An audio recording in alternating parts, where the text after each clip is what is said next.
ficou para trás. Ela é tradicionalmente moderna. Se eu tivesse um slogan para comentar a respeito da 91,7 a Paiquerê, seria tradicionalmente moderna. A cada dia ela se modifica, ela se amplia, ela se moderniza, e agora com podcasts, que é o seguinte, aquilo que você está agora, nesse momento, ouvindo, você pode assistir também. Então, para você que é de Londrina, região norte do Paraná, do sul do Brasil, de qualquer lugar do mundo, a gente recebe muitas mensagens. Meu, muito obrigado aos milhares e milhares de ouvintes em todo o mundo, porque tem muita gente que ouve a gente mesmo em cada rincão desse país e deste mundo. Então, são milhares e milhares que nos ouvem e também milhares que nos assistem. Este é um desafio. Quando eu digo desafio, é porque todo final de semana a gente colhe todas as informações que vêm acontecendo, que vão acontecer, ligados à cultura, ao esporte, ao entretenimento, ao lançamento de produtos, personalidade, pessoas e lugares onde os eventos, acontecimentos estão acontecendo. A nossa cidade precisa, sim, cada vez mais, a gente sempre estar apontando, mas para isso, apontando as mazelas, os problemas, os erros, as falhas, não só da administração, mas tudo aquilo que a gente vê que precisa ser mudado numa cidade. É com Londrina, é com São Paulo, é com Nova York, é em Atlanta, é na Austrália, todos os lugares onde vive uma comunidade, é necessário também apoio da imprensa em indicar situações onde o poder público precisa modificar. Mas o meu desafio é também mostrar as coisas boas da cidade, os acontecimentos interessantes da cidade, profissionais que estão ligados a essa parte do entretenimento, mas também em levar conhecimento às pessoas, tá bom? Para isso que hoje eu tenho o prazer de bater um papo para você que está nos ouvindo, para você que está nos vendo, com a médica pediatra, e ela é diretora da Associação Médica de Londrina, a doutora Najat Nabut. Muito prazer em ter você aqui, porque eu sei que você acabou de sair do seu plantão. Onde você estava fazendo plantão? A gente faz um plantão à distância na sala de parto, né? No hospital onde tem maternidades, né? No Hospital do Coraçãozinho ou no Evangélico. Então, quando tem um parto, eu faço assistência à sala de parto. Médica pediatra. Pediatra. Pediatra. Você imaginou, quando criança, ser uma médica que ia cuidar de crianças? Isso eu acho que veio... Antes de mais nada, eu queria te agradecer, né?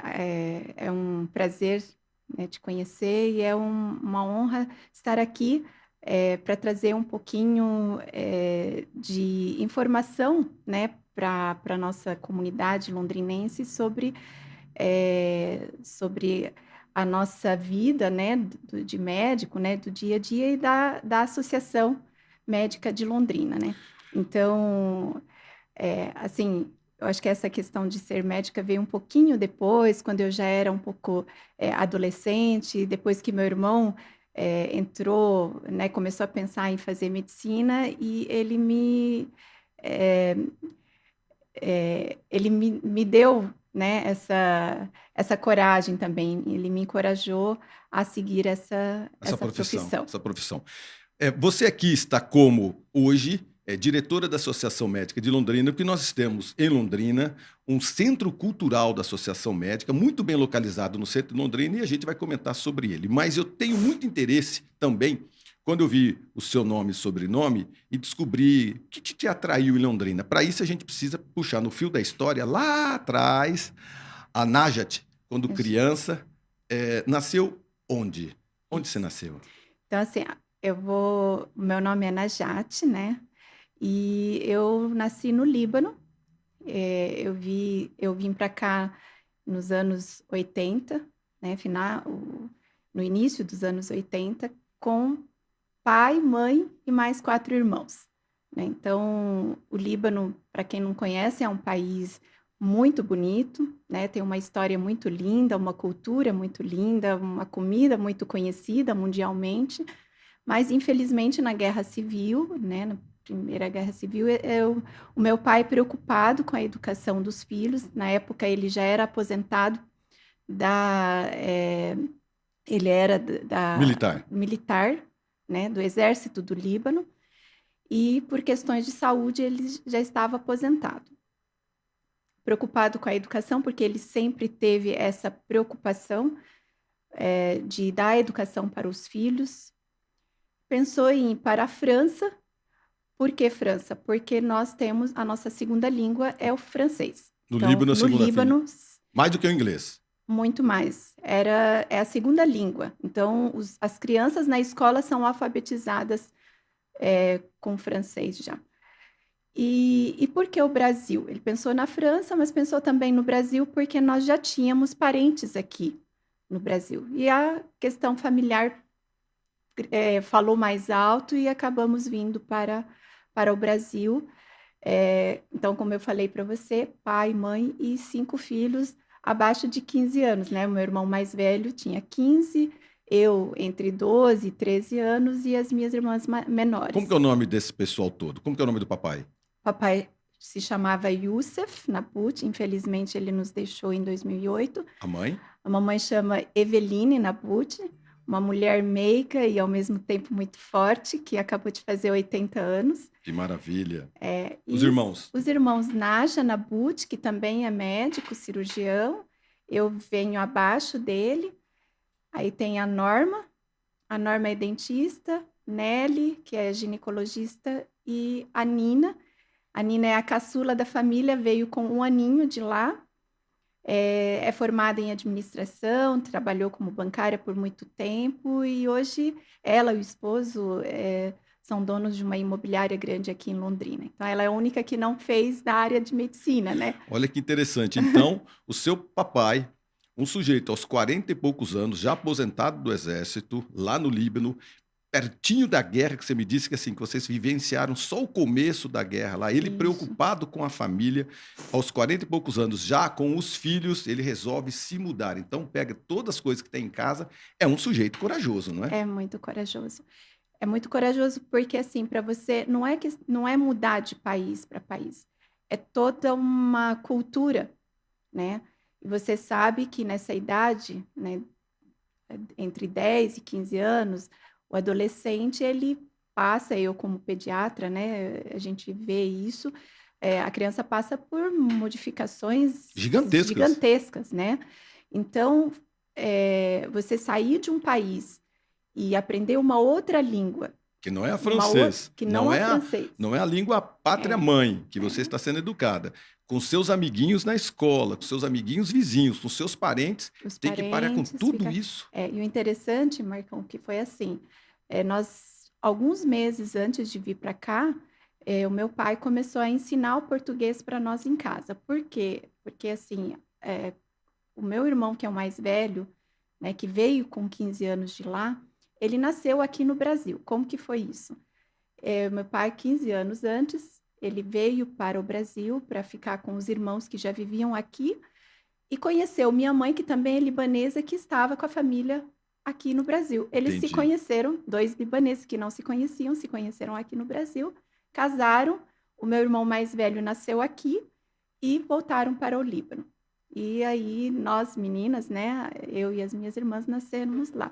Então, meu pai e a minha mãe já sabiam português. Quando eles decidiram vir para o Brasil, eles conversaram com a gente. Olha, daqui a 3, 4 meses vão começar as aulas lá no Brasil. Então, se vocês estiverem dominando a língua... Vai facilitar a vida, né? Vai facilitar e vocês não vão perder o ano letivo de vocês. E a gente não queria reprovar, né? A gente não queria perder ano, né? Então, a gente se empenhou ali, estudando português e... Em 4 meses, após 4 meses, nós entramos, cada um no seu ano letivo.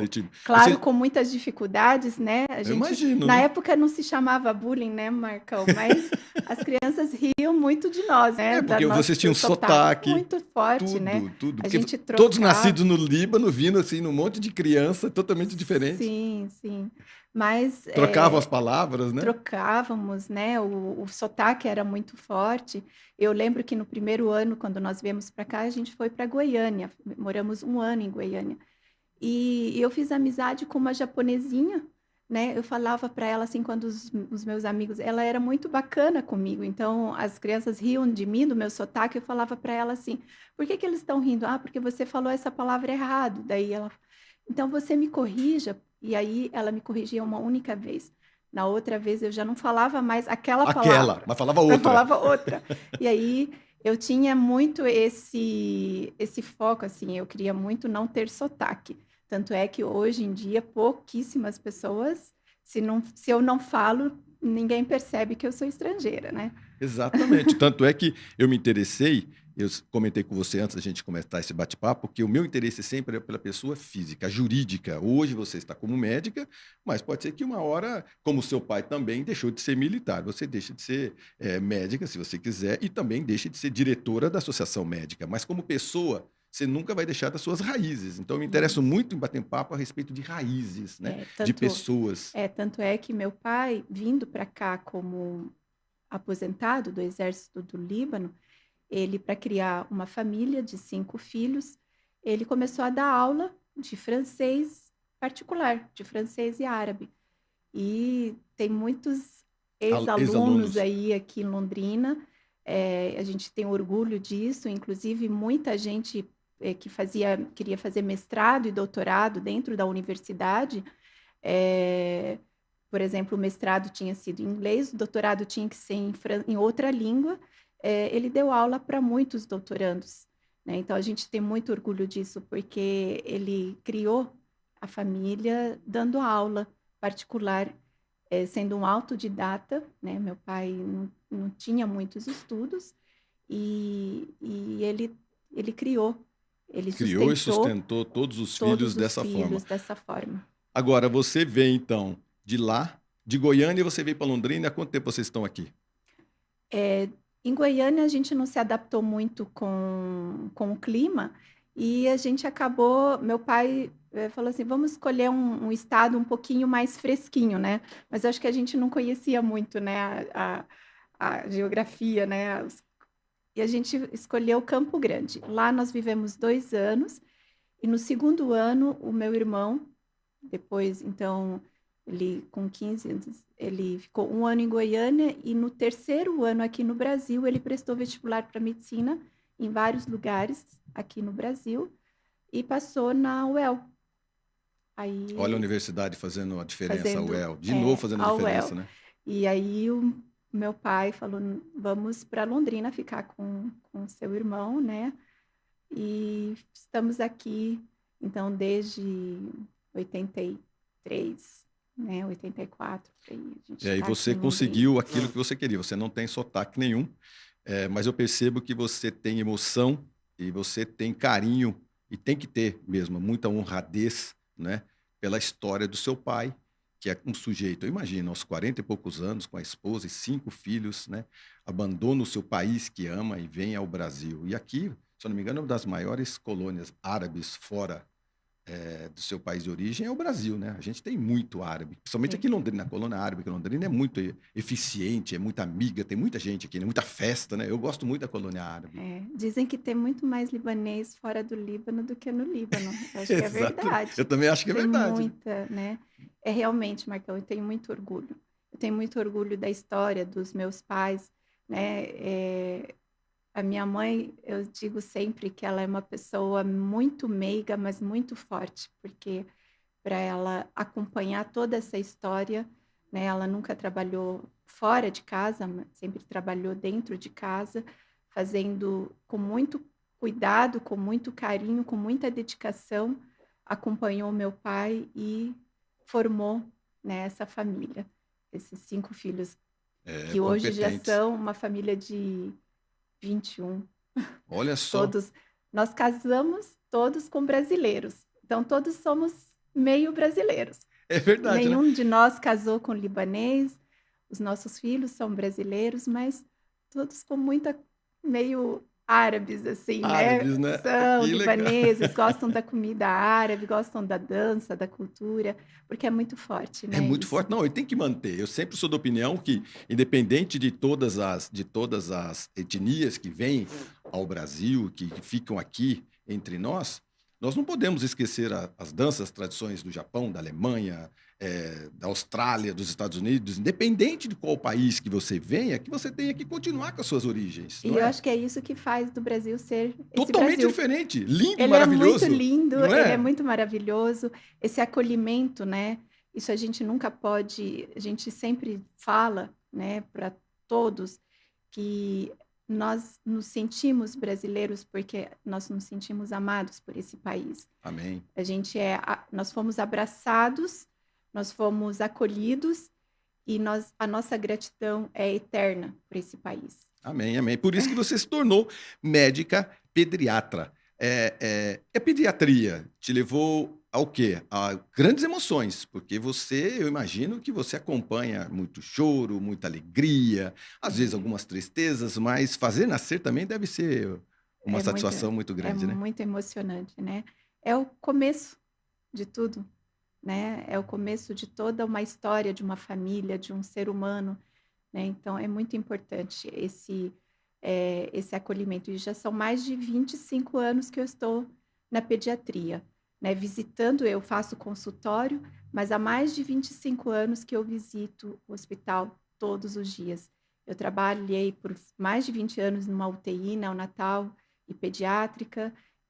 Eu estou no hospital todos os dias atendendo tanto essa parte feliz, que é do nascimento, mas também, como você diz, infelizmente, às vezes, finais tristes, mas nós estamos aqui para isso, né? Para fazer de tudo pelo bem-estar da criança, pelo bem-estar da família, a ensinar os pais a serem pais e mães melhores, né? Então, eu tenho uma satisfação muito grande. É Eu muito não me gratificante. imagino fazendo outra coisa, na verdade, Marcão. Entendi. Você tem Né? ideia de quantas crianças você já fez nascer?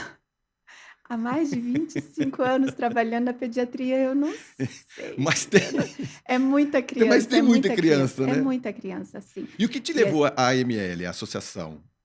Você foi se é- inscrever, você foi participar? Há quanto tempo é- atrás? eu acho que você se associar, né?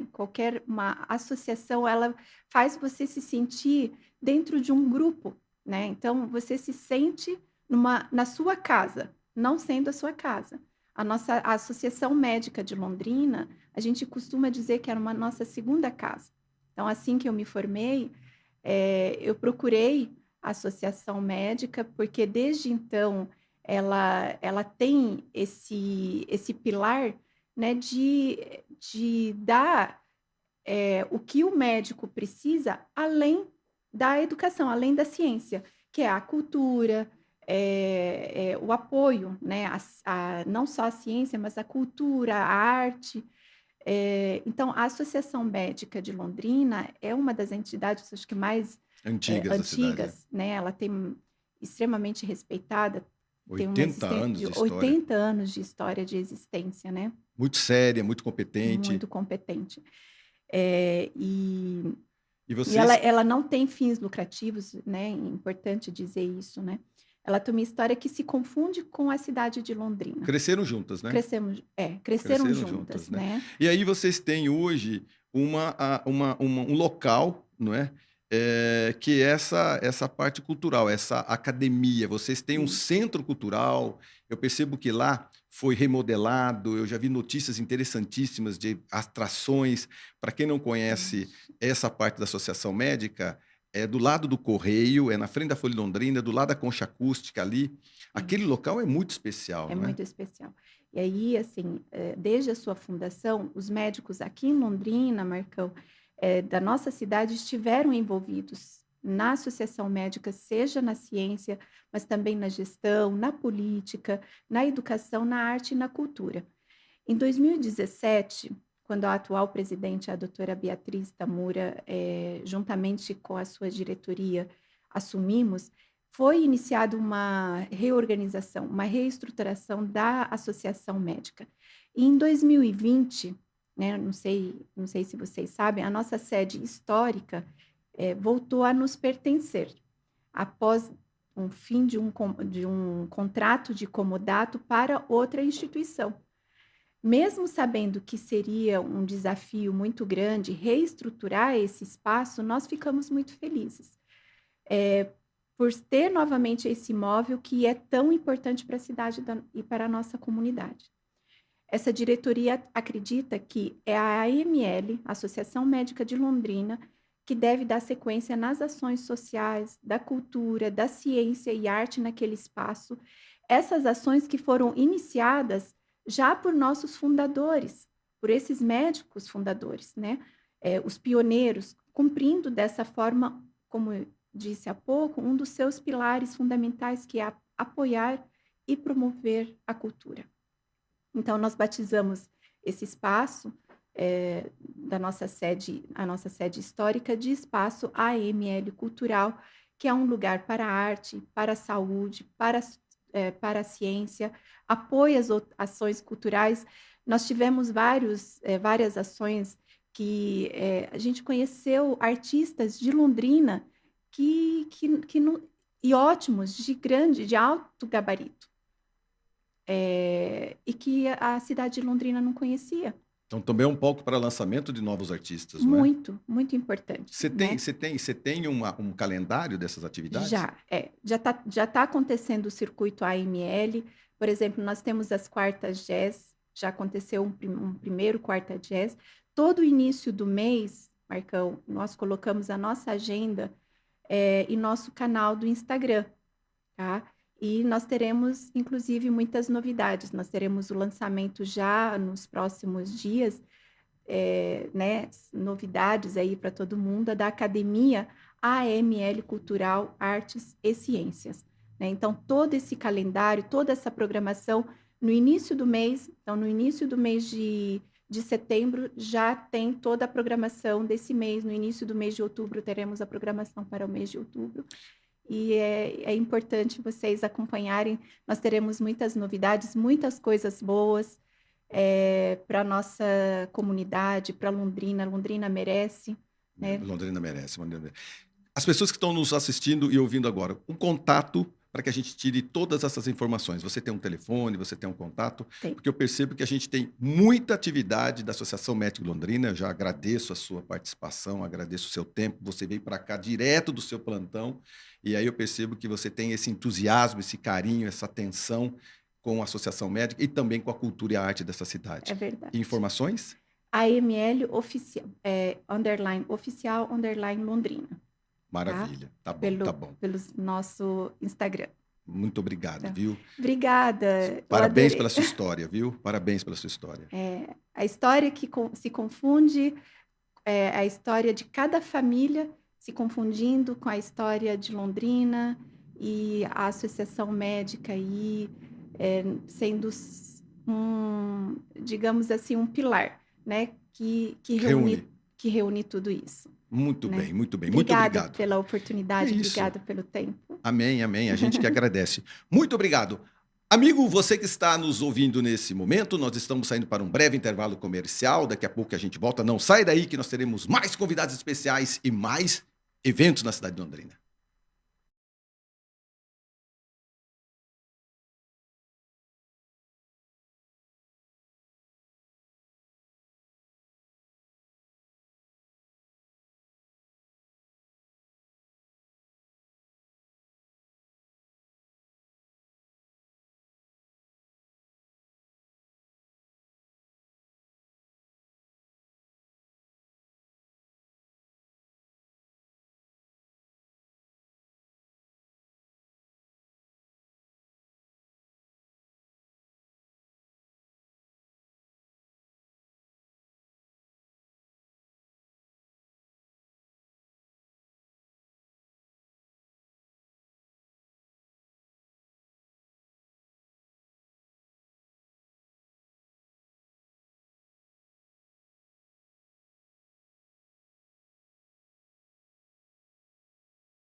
Olá, estamos de volta conforme o nosso combinado. E o nosso programa continua assim, mostrando atividades de vários setores, mas principalmente o que vai constar na sua agenda. Vou repetir mais uma vez. A Rádio Paiquerê 91,7 está à sua disposição para tirar as suas dúvidas, principalmente quando o assunto ele é assim, tanto quanto curioso. Por falar em coisas curiosas, pelo menos da minha parte, eu estou recebendo agora, aqui nos nossos estúdios da agência Marcão Careca, a Thaís Xavier. Ela é enfermeira da Santa Casa e nós estamos num mês muito importante da doação de órgãos. Quando eu falo que a Paiquerê, com a agência Marcão Careca, nós temos essa curiosidade, porque doação de órgãos ainda é um pouco de tabu, ter um pouco de curiosidade das pessoas que às vezes querem participar e não sabem como participar ou não sabem como serem orientadas. Para isso, muito obrigado pela sua presença, Thaís. Bom dia para você e vamos falar um pouco mais sobre a sua profissão enfermeira. E assim, já era importante. Após pandemia, nós percebemos todos que o trabalho da enfermagem, dos enfermeiros, né, é muito importante. Vocês estiveram na frente de todo esse desespero, né? Não tinha como vocês se esconderem. Como é que você reagiu, antes de mais nada, como é que você reagiu à pandemia? Bom dia a todos, né? A pandemia foi um período muito desafiador para todos os profissionais de saúde, né? Eu, como enfermeira, tenho como propriedade para dizer que a enfermagem se entregou nesse momento de pandemia, né? Tem até um fato curioso, um dos primeiros pacientes que eu e até uma médica precisamos intubar, né, para fazer o procedimento, estava naquele período de Covid, aquele desespero. A gente não sabia muito como lidar. Ninguém sabia nada, né? Nada, ninguém sabia nada. Então, a nossa primeira atitude foi: vamos ligar para sua família, conversa com a sua esposa. E naquele desespero, a gente foi junto com o paciente. E até hoje, quando a gente lembra disso, a gente fala: nossa, a gente passou por isso. Vocês foram das primeiras, os primeiros profissionais a ter que combater o invisível, porque a gente não tinha a menor noção de tudo isso, né? Exatamente. Então, eu imagino dentro do hospital. Quanto tempo você tem como enfermeira? Eu trabalho na Santa Casa há 4 anos e tenho 4 anos de experiência. Isso. Você é nascido em Londrina? Sou nascida em Londrina. É mesmo? Alguém da sua família já trabalhava na área de saúde ou só foi você? Só é você? Não, foi eu que despertei esse olhar para a área da saúde. Como é que se desperta para ser uma enfermeira? Eu sei que tem algumas profissões que precisa ter assim não desapego ao perigo iminente. Bombeiro, enfermeira, tem algumas profissões assim que a pessoa se doa muito, tem que ter um pouco de desapego a si próprio e se apegar ao próximo, né? Uhum. Se eu pudesse identificar dessa forma, o que te deu esse estalo de você falar, não, eu quero ajudar o próximo, eu quero ser uma enfermeira? Parece clichê, né? Mas eu acho que é a enfermagem que me escolheu, porque lidar com as pessoas, às vezes a gente fala que a gente se sente um pouco frustrado, né? As pessoas falam: nossa, mas você não se sente frustrado de não conseguir ajudar, ver tanta pessoa doente, né? Que às vezes não se salva, né? Mas o fato de eu poder estar ali, contribuir para o conforto, contribuir para a saúde dela de alguma forma, isso já me alivia, isso é uma missão, né? Então eu digo que foi a enfermagem que me escolheu mesmo. Que maravilha. Bom, Santa Casa é uma referência nacional, a Santa Casa está passando por grandes reformas. Constantemente eu converso com o Alício Mafra, né? O Alício trabalha lá, é um amigo pessoal que eu tenho, ele vive o tempo todo comentando comigo a respeito do seguinte, que a Santa Casa não para, né? A Santa Casa vem constantemente trabalhando em prol da comunidade, com novas alas, e nós temos lá um setor muito importante, e qual você faz parte, que é da doação de órgãos. Identifica esse setor, por gentileza, para mim. É um nome diferente, complicado, né? É CIDOT, Comissão Intra-Hospitalar de Doação de Órgãos e Tecidos para Transplantes. Então, esse setor, nós cuidamos dos protocolos de morte encefálica, nós cuidamos dos transplantes, da doação, né? Não especificamente, cada funcionário trabalha em uma área, em um setor, a legislação até obriga nós a termos esse parâmetro, mas é um setor que trabalha com pacientes críticos, que trabalha com a família, que faz esse acolhimento, esse suporte junto com uma equipe multiprofissional. Existe ainda tabus encravados na sociedade contra a doação de órgãos? Eu digo para você que quando a gente conversa intimamente entre amigos, familiares, as pessoas ainda têm medo, não sabem qual o procedimento. Todo tipo de pessoa pode ser um doador de órgão? Qualquer tipo de pessoa que chega no hospital pode ser? Ou tem restrições quanto à idade, alguma doença que a pessoa tenha passado ou falecido? Primeiro, a gente precisa dividir em que momento se pode doar, né? Porque a pessoa, por conta desses tabus, tráficos de órgãos, que são, acho que é a maior dúvida das pessoas. Quem pode ser um doador?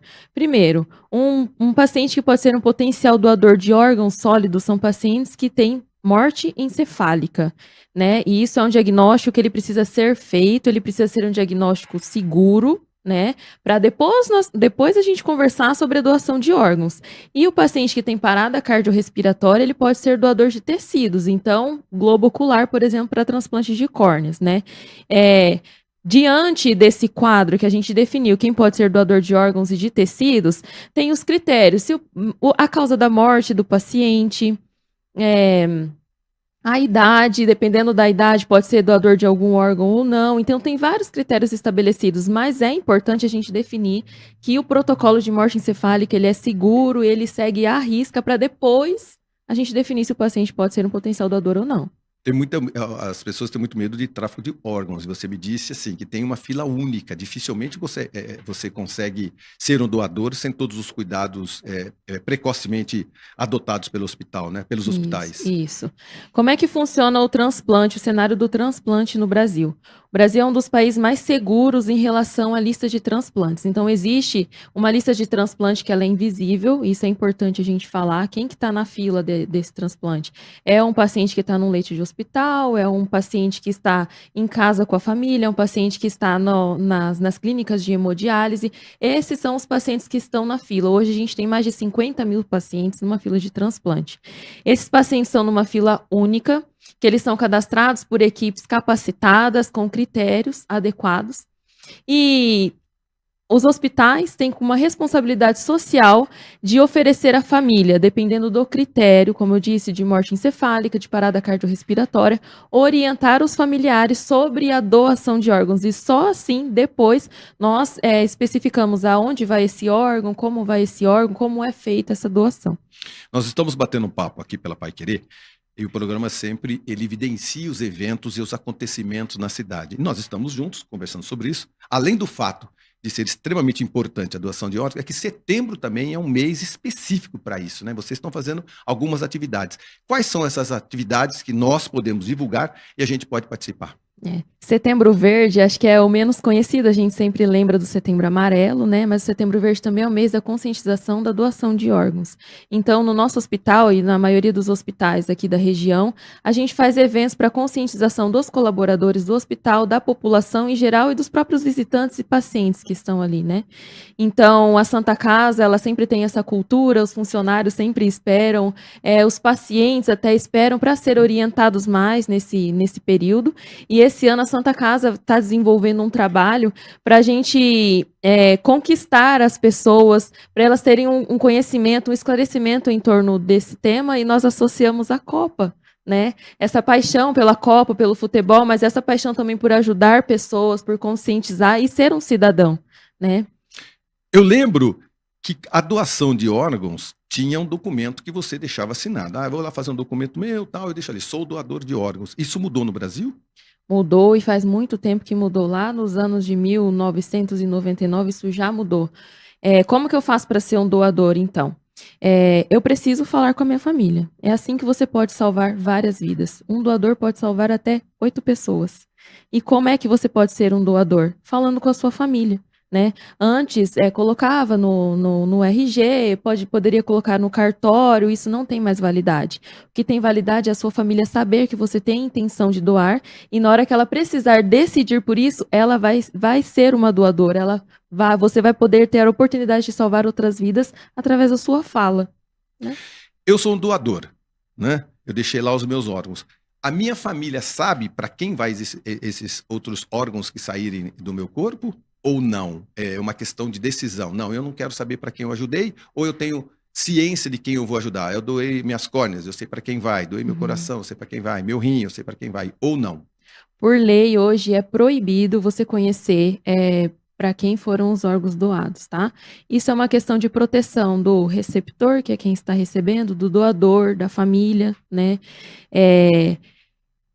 questões de conflitos de interesse, vamos pensar assim, né? Sentimentos, eu doei meu coração para você e agora eu tô precisando pagar uma conta de luz, você tá me devendo essa. É verdade, Já né? pensou acontecer isso, né? Alô, tudo bem? Olha, o meu coração Doadores tá comigo. de verdade, essa opinião dá para desconhecimento da família, mas também o desconhecimento sobre o processo. Então, nós precisamos esclarecer. Mas vão vender meu corpo, o órgão no mercado negro? Não, vai tomar essa decisão consciente de que é tudo feito com o rigor da lei. Então, é uma decisão livre e esclarecida. E a religião também é respeitada nisso, mas precisa ser esclarecido, né? As dúvidas mais comuns você já comentou comigo, que é o corpo ser mutilado, não é? Meu órgão não vai para, de repente, para quem eu imagino mesmo, ele vai ser vendido para fora do país ou coisa parecida. Existe mais algumas dúvidas que a gente poderia tirar nesse momento da doação de órgãos? As minhas eu já tirei com você, que era a documentação, eu tenho que fazer isso durante minha vida, não é? Caso eu não faça, aí a própria família pode fazer por mim. Um paciente pode salvar até 8 vidas. Essas dúvidas eu tenho. Quais são as dúvidas mais comuns dentro da sua profissão que você atende na hora que você precisa conversar com a família? Vamos lá, em relação a quem pode ser um doador. Um paciente que está em morte encefálica pode ser doadores intervivos, né? Eu tenho um rim, eu quero doar para um conhecido meu, né? Então eu posso doar. Em relação ao protocolo de morte encefálica, isso é uma dúvida bastante que a gente encontra, a gente esclarece muito isso para os familiares. A morte encefálica é um diagnóstico de morte, não é um coma. Isso é importante a gente diferenciar, porque até as novelas, os filmes, as séries trazem isso, só que não explica muito bem. O coma é um estado em que o paciente, ele está em coma, ou induzido por medicação ou não, mas ele está em coma, ele é considerado um paciente vivo, em tratamento, né, de acordo com o critério médico. A morte encefálica, ela é considerada a morte social do indivíduo, né? Então, eu sempre costumo falar para os familiares, olha, tem duas formas de morrer. Uma quando o coração para, que é o mais comum, teve um infarto, falar, morreu, a gente está ali, nítido, né? A morte encefálica traz muita preocupação, por quê? O cérebro parou de funcionar, mas o coração está batendo, o paciente está corado, está quentinho, né? E isso gera muita dúvida, mas ele pode acordar a qualquer momento. De acordo com todo o critério da lei, todos os critérios, os exames que foram realizados para diagnosticar a morte encefálica, ele é considerado um indivíduo morto, né? Ele está quentinho, está com o coração batendo, principalmente porque a gente precisa manter o paciente assim nos aparelhos para conseguir diagnosticar a morte encefálica, né? Essa acho que é a maior dúvida de todas as pessoas. Então, o diagnóstico de morte encefálica é um diagnóstico seguro, ele segue um rigor da lei do Conselho Federal de Medicina e ele é morte, não é um paciente que está em coma. Um paciente em coma não está habilitado, ele não é apto para fazer doação de órgãos. Muito bem. Esse bate-papo é muito importante. Eu sei que o nosso programa a gente sempre comenta a respeito de grandes eventos, grandes festas, entretenimento, mas o setembro também é um setembro verde, o setembro também é um setembro de doação de órgãos. A gente faz a maior questão do mundo de trazer a Thaís para cá, que representa essa entidade muito séria que é a Santa Casa. Eu agradeço a Heloísa, que é assessora de imprensa também. Já foi nossa colaboradora aqui na agência, a gente gosta demais da Elo. A Elo veio aqui para ver também o Nuno, que é o nosso felino, que mora aqui também na agência. Eu agradeço o Alício Mafra, que trabalha no marketing lá da Santa Casa, você, Thaís, por ser uma abnegada, porque nesse momento a gente comenta a respeito de saúde, a gente comenta a respeito de Covid, pandemia, mas estar dentro do hospital, atendendo o próximo, passando um perigo de vida, é para poucos. E os enfermeiros e as enfermeiras foram esses poucos que nos salvaram. Meu muito obrigado. E tomara que toda a nossa população, nos ouvindo agora, são milhares, e nos assistindo também, tenho essa noção da importância da doação de órgãos, viu? Eu agradeço a oportunidade de estar aqui, de falar de um assunto que eu sou apaixonada, né? Não tem, é inegável, mas eu sei que tem uma responsabilidade social muito grande, né? Então, se eu tenho um recado para deixar aqui nesse momento, seria doe órgãos, fale com a sua família. É só falar, num almoço de domingo, é difícil a gente falar isso, que a gente está falando sobre morte, né? Mas pensa que nesse momento você está aqui, você pode fazer diferença, falar com a sua família, amar o próximo, ajudar o próximo, né? Isso é importante. É muito importante. Muito bem, doe órgãos, doe vida. Esse é o nosso recado para o nosso bate-papo hoje, no meio de tanta festa, tanta balbúrdia no bom sentido, não é verdade? Tantos eventos sociais, comerciais, filantrópicos, corporativos, a gente tem que falar a respeito de vida também. Então, doe vida, doe órgãos. É o nosso recado do Setembro Verde da Santa Casa de Londrina. A gente vai para um breve intervalo comercial e eu já volto aí falando de mais vida. Tá bom? Não sai daí não.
O podcast Marcão Careca.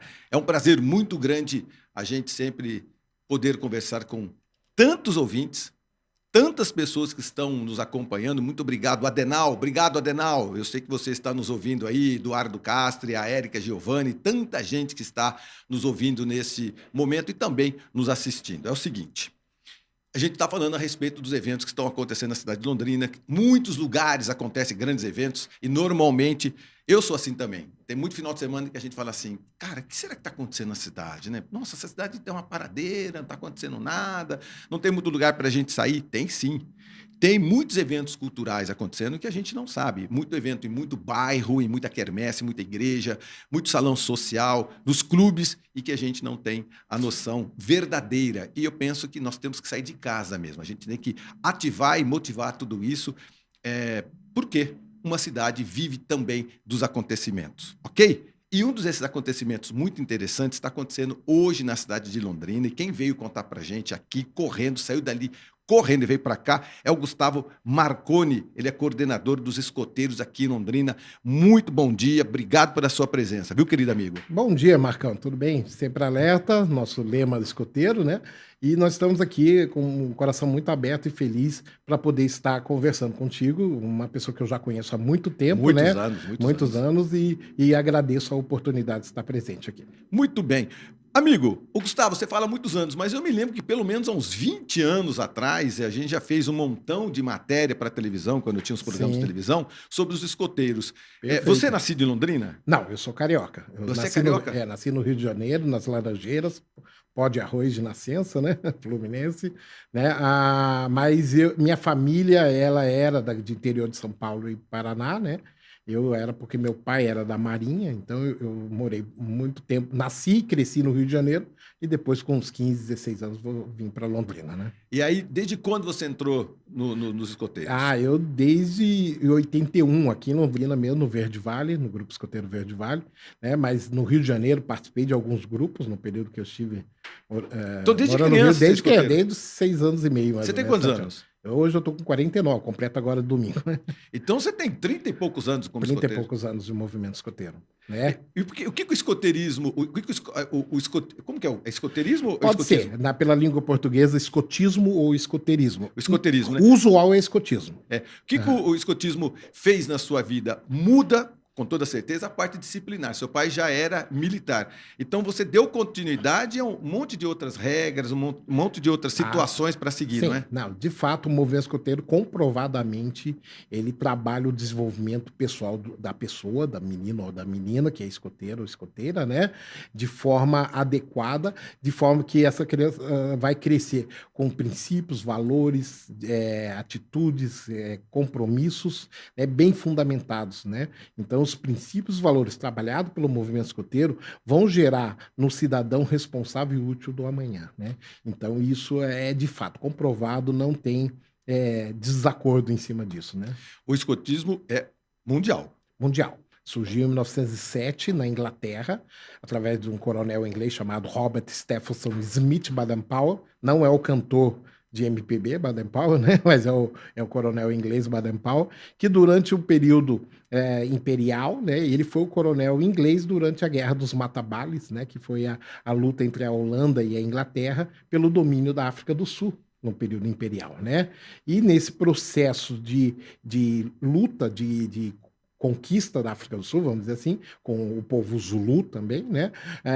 Baden-Powell ele precisou dos jovens para fazer atividades de apoio, primeiros socorros, mensageiro, estafetas, Não era a né? batalha, era o apoio. Não, os jovens não foram para a batalha, os adultos que foram Sim. para defender uma cidadezinha pequenininha, chamada Mafeking, na África do Sul, né? E enquanto isso, os jovens faziam os apoios, porque o número de soldados que Baden-Powell tinha naquele momento era pequeno, então ele tinha que preservar a cidade antes que o exército inglês viesse de apoio, né?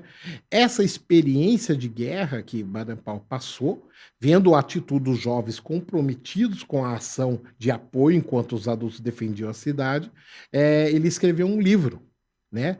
Tanto que o escotismo é a única instituição que surgiu de um livro, né? Na verdade, nós somos uma herança de um livro. E esse livro que Baden-Powell escreveu, contando as experiências que ele teve durante sua atividade na África do Sul, né? Quando ele chegou na Inglaterra, ele percebeu que professores de escola usavam o livro dele, que ele escreveu para cadetes, para soldados novos, né? Sobre técnicas mateiras, sobre técnicas de observação, né? Orientação, condutas, né? Estava sendo usado por professores nas escolas, né? Olha que E interessante. como ele voltou como um herói nacional inglês, né? Sendo até condecorado como Lord Givell, né, na Inglaterra, a Inglaterra parou para receber Baden-Powell, né, isso em 1904, 1905. E aí, com a ideia, com a percepção que ele teve, ele percebia que os jovens ingleses, por causa do período industrial, estavam vindo muito fraco para ele, né? Havia uma realidade social naquele momento que o jovem estava trabalhando às 7 da manhã, às 10 da noite, aquele período industrial de início difícil, né? Ele percebeu a necessidade de fazer algo para salvar a juventude inglesa, das bebidas, do fumo, né? De tudo na de época, tudo né? que estava num processo social difícil, né? E nesse sentido ele apresentou a proposta dos Scouts, que em inglês escoteiro é Scouts, né? E aí foi um negócio, como ele era o Lord de Givell, o herói nacional pela Inglaterra. Ele tinha moral para impor isso. Né? Ele apresentou isso. E o mais fantástico, que a Inglaterra toda quis ser escoteiros de Baden-Powell, né? E isso O movimento Aham. criou corpo. Tanto que ele criou em 1907, né? Em um ano, toda a Inglaterra já tinha unidades escoteiras formadas, né? Olha que interessante. O exemplo dele na guerra fez com que ele motivasse pelo sentimento dele. Ele percebeu uma sociedade não criando bem seus filhos, os jovens não tendo um bom caminho social. Isso. E aí a própria medalha dele de honra fez com que a sociedade inglesa percebesse isso e quisesse fazer parte disso, né? Então começou tudo na Inglaterra. Tudo na Inglaterra. Tudo escotismo no em inglês, Esse é o escotismo, uma herança de uma era eduardiana, né? Do rei Eduardo, né? Nem a Margaret foi escoteira, a rainha Elizabeth, perdão, né? Ela foi escoteira, né? Ela sempre patrocinou o movimento escoteiro na Inglaterra. Que começou lá. Começou na Inglaterra. O escotismo é uma herança inglesa. Inglesa. Né? O que pouca gente sabe, o próprio nosso Sir Willie Davis, né? O nosso primeiro prefeito e diretor da Companhia de Terra Norte do Paraná, que formou-se em Londrina, ele era um chefe escoteiro inglês. E tanto que em 34 ele abriu a primeira unidade de escoteiros aqui em Londrina, dentro do Colégio Hugo Simas. Olha só, então, junto com a formação da cidade. O escotismo londrinense ele vai comemorar 100 anos de Londrina junto com a cidade. Olha que interessante. Então é uma coisa que é herança, né? O escotismo é uma herança que vai passando de geração em geração. Começa na Inglaterra e aí... Em 1910, a Marinha de Guerra trouxe os primeiros materiais para o Rio de Janeiro. E formou-se no Rio de Janeiro a primeira unidade escoteira em 1910. No Brasil, 1910. No Brasil, junto com o Corinthians, em São Paulo. O Corinthians é 1910. Eu acho que o povo ali era mais fluminense, não era tão corintiano, não. Você é fluminense, né? Eu sou fluminense. Você pode arroz, né? Não vou defender o Corinthians aqui, não. Né? E assim, então veio no Rio de Janeiro, começou em 1910.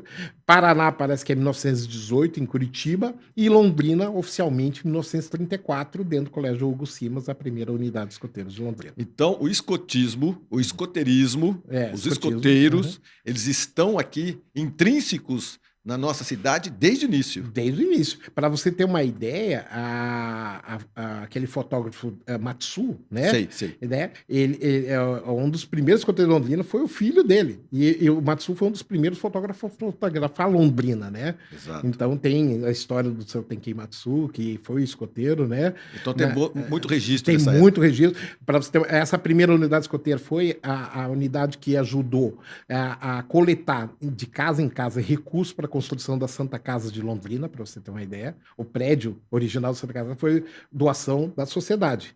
E quem ia buscar o dinheiro de porta em porta eram os escoteiros e as bandeirantes. Que maravilha. Na década de 30, 40, né? E o que está acontecendo em Londrina hoje que te traz aqui ao programa? Hoje acontece um evento global, a qual a Organização Mundial dos Escoteiros é parceira global, né? Que é o World Cleanup Day, que é o Dia Mundial da Limpeza. Né? Então é um evento que acontece todo ano, nessa mesma período de tempo, 17, 18, depende do calendário, 18 de setembro, 17 de setembro, né? Onde mais de 120 países, eu acho que chega até 180 países, realizam hoje o Dia Mundial da Limpeza. Que tipo de limpeza? Quando a gente fala a questão de residuais, né, resíduos, a gente tem várias áreas de abrangência. Normalmente, em decorrência dos programas da ONU, do Mares Limpos, né, a questão dos plásticos, essas coisas, tem sido fortalecida a questão da limpeza dos oceanos, dos mares, dos rios, né? Nós temos um problema muito sério agora que está sendo constatado, que é a questão dos plásticos nos nossos rios, os plásticos nos nossos mares, os microplásticos que nós estamos inserindo quando bebemos água, a gente está bebendo plástico junto, né? Então tem todo um discurso que busca não é parar de usar canudinho, não, mas é saber o que fazer com o canudinho depois do uso, né? Exato. O mais importante não é parar de tomar com o canudinho, mas saber o que fazer com esse plástico que você consumiu depois do uso. Então o problema mundial hoje, o grande problema global para o futuro vai ser a questão da destinação adequada dos nossos resíduos. Né? E essa limpeza de hoje é destinada ao quê? Nós escolhemos o tema limpeza digital. Então, é coleta de resíduos eletrônicos. Então, quais são esses resíduos? Pode ser geladeira, televisão, pode ser lâmpadas, né?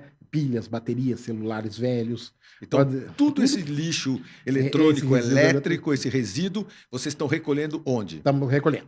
Como funcionou a nossa campanha aqui em Londrina, né? Nós começamos, na verdade, no começo do mês, com os parceiros, né? Firmamos um hall de parceiros. O primeiro parceiro que eu trouxe foi o Rotary Clube Londrina Sul, que o Rotary Londrina Sul tem aqui em Londrina um projeto chamado Rotary Coleta, que com uma instituição chamada Green Oceano, que faz a coleta de resíduos eletrônicos.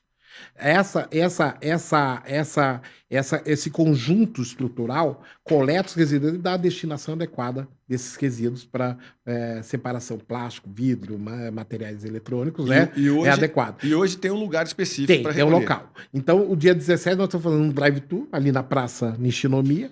de Onde que é a coleta. Praça Inomia? No Final aeroporto. da Santos Dumont, No final na do São frente do Paulo, naquela aeroporto. bifurcação do aeroporto, né? Que a direita vai para o aeroporto, a esquerda tem já o começo da praça. Nós estamos até o meio-dia ali recolhendo resíduos eletrônicos. Então, hoje, até o meio-dia, quem quiser destinar todo o seu resíduo, seu lixo eletrônico, vocês estão esperando Estamos o pessoal recolhendo ali. lá, isso. E quem não tiver condição de levar hoje, tem como levar direto na Green, que eles recebem também, ou até buscam, se for o caso, a quantidade. Você tem um telefone para deixar? Eu tenho De um preferência, telefone. um telefone celular, pode ser? Pode inicialmente ligar no meu, né? Daí já quem quiser conhecer mais sobre o movimento escoteiro, participar do escotismo, né? Que é o 998344955, é o WhatsApp também. Devagarzinho. 998344955, né? Maravilha. Que é o WhatsApp também, que daí eu posso passar as informações tanto do movimento escoteiro como também dos resíduos eletrônicos, né? Londrina são 3 unidades dos escoteiros, então conforme onde você mora, eu posso indicar qual o grupo mais perto. Muito bem, mas você não vai embora agora não. A gente está saindo por um breve intervalo comercial, a gente já volta porque eu quero continuar conversando com esse meu amigo de muitos e muitos anos, porque eu só não fui escoteiro por muito pouco, mas continuo sendo alerta, sempre. A gente já volta. Alerta.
Estamos de volta e continuamos aqui batendo papo com Gustavo Marconi, o coordenador dos escoteiros da cidade de Londrina. Eu quero ser escoteiro. Começo como? Como lobinho? Sim, sim. O escoteiro começa com o ramo lobo, né? Que a gente fala, que é os lobinhos, né? Que é a faixa etária de 6,5 a 10 anos e meio. Né? Lobo por causa da história do Mowgli, o menino lobo, que é o fundo de cena pedagógico, por isso que tem, mas também porque o próprio Rudyard Kipling, o autor do livro da selva, o Jungle Book, que é o livro do Mowgli, o menino lobo, né, foi chefe de escoteiro com o Baden-Powell na fundação do movimento Tudo escoteiro. tá ligado. Tudo tá ligado. Então, por que o escotismo tem a história do Mowgli? É porque nós temos direitos, o movimento escoteiro tem os direitos autorais de usar o livro do Mowgli como fundo de ensino pedagógico no escotismo. E né? depois de lobinho? Depois do lobinho vem um ramo escoteiro, que é de 10,5 a 14,5, que é o aventurar-se, né? É o campismo, é o desenvolvimento do campo, né? E depois vem o ramo sênior, que é o desafio, que é de 15 a 18 anos, né? E vem o ramo pioneiro, que é 18 a 21, que é o servir, né? Que é o fazer em prol da comunidade. Depois de 21? Daí vira escotista, o educador escoteiro, o chefe escoteiro, né? Que daí ele fica para ser o educador dos ramos. Então, o adulto vem para servir o jovem. Hoje, Londrina, são vários grupos? Somos 3 unidades escoteiras em Londrina. Nós temos o mais antigo, ao qual eu sou originário, que é o Grupo Escoteiro Verde Vale, que fica aqui abaixo da Sanepar, né? Ele vem de uma herança de outros 2 grupos escoteiros, década de 60, né? Daí nós temos o Grupo Escoteiro Andrômeda, lá no Cafezal, e a Orion, que é os escoteiros do ar. Nós somos da modalidade da aeronáutica, né? Que fica lá no Parigô, no Colégio Pinote e na Usina do Conhecimento. São quantos escoteiros em Londrina? Vai dar na casa de 500 jovens envolvidos diretos, né? Quais são os serviços que vocês prestam durante o ano todo? Bem, o maior projeto mesmo é o socioeducativo, que é o próprio movimento escoteiro, né? Ele é uma educação dita não formal, mas com uma formalidade, né? Então, o escotismo, primeiro, vem para o desenvolvimento do caráter do jovem, né? Nas suas potencialidades físicas, intelectuais, sociais, afetivas, espirituais e religiosas, né? E de caráter, né? No desenvolvimento de um cidadão responsável e útil para a comunidade. Então, primeiro trabalho social é o próprio desenvolvimento do jovem que faz parte do movimento escoteiro. E esse jovem trabalhado, ele naturalmente vai ser um cidadão ativo nas suas comunidades. Como é que faz? Vocês se encontram quantas vezes por semana? Aos sábados, nós somos uma educação por até decreto-lei federal de 46, como uma educação extraescolar. Então, nós temos uma competência educacional que vem a colaborar, a contribuir com aquilo que já vem da família, da escola, da sua fé religiosa, né? Então, o escotismo não substitui esses entes, né? Mas ele vem a contribuir, a colaborar no desenvolvimento pessoal do jovem, menino ou menina que participaram do movimento escoteiro. O sujeito hoje, mesmo ele, depois dos seus 20 e poucos anos, se ele quiser ingressar, mesmo ele adulto, ele ingressa como lobinho? Não, ele vai ingressar como adulto dentro do movimento escoteiro, como um escotista. Para isso, ele vai ter todo um progresso de entrada, ele vai ter formação escoteira, né? Existem formações para adulto, né? Para ser chefe de escoteiro, né? E ele tem que passar por todo um processo. Todo o processo. Aí Aí todo sábado, escoteiro. Depois do almoço, vocês se encontram. Sim, daí normalmente no Brasil o movimento escoteiro acontece de sábado à tarde por questão cultural nossa brasileira, né? Mas temos grupos pelo Brasil que é de domingo, dia de semana, acontece conforme a realidade de cada Tem comunidade. custo para participar? Sim, tem custo, tem uma questão de registro anual, tem uma questão de uniforme, vestimenta, né? E tem uma questão de mensalidades até. Cada grupo tem o seu valor conforme a realidade social que está inserido. Qual que é a média, mais ou menos? De 20 a 50 reais. Por mês? Por mês. Tá, de 20 a 50 reais por mês? Uma média assim dos grupos escoteiros que eu tenho visto. Tá, Aí né? compra o uniforme. Daí tem a questão do uniforme, que daí tem um custo um pouco maior, né? Sim. Normal, porque tem o lenço, tem a camisa, tem a calça. Normalmente a gente também oferece uma camisa de apoio embaixo, com o símbolo escoteiro, né? E tem as coberturas, Que pode as ser boinas. pode ser o chapelão, pode ser a boina, pode ser boné, né? Que daí, Pra- dependendo do... Para quem está nos assistindo, você está vendo o Gustavo assim. Para quem está Ouvindo. apenas nos ouvindo, ele veio paramentado com a roupa tradicional dos escoteiros, que é interessante a gente saber que a gente tem tudo a ver com Londres, que Londrina também teve o seu pequena berço Londres, inglês, não é? Aham. E a gente descobriu também o quanto é que está arraigado dentro da Inglaterra. Hoje o movimento escoteiro tem vários uniformes, né? Eu tô com a vestimenta escoteira, que a gente fala, né? Existe o uniforme escoteiro também. Então, no escotismo existem as modalidades. Então, nós temos a modalidade básica, que usa o uniforme caque tradicional. Chapelão, chapéu escoteiro, né? Que é aquele chapéu que o pessoal costuma falar que é o chapéu canadense, mas na verdade ele é um chapéu herdado da polícia da África do Sul, né?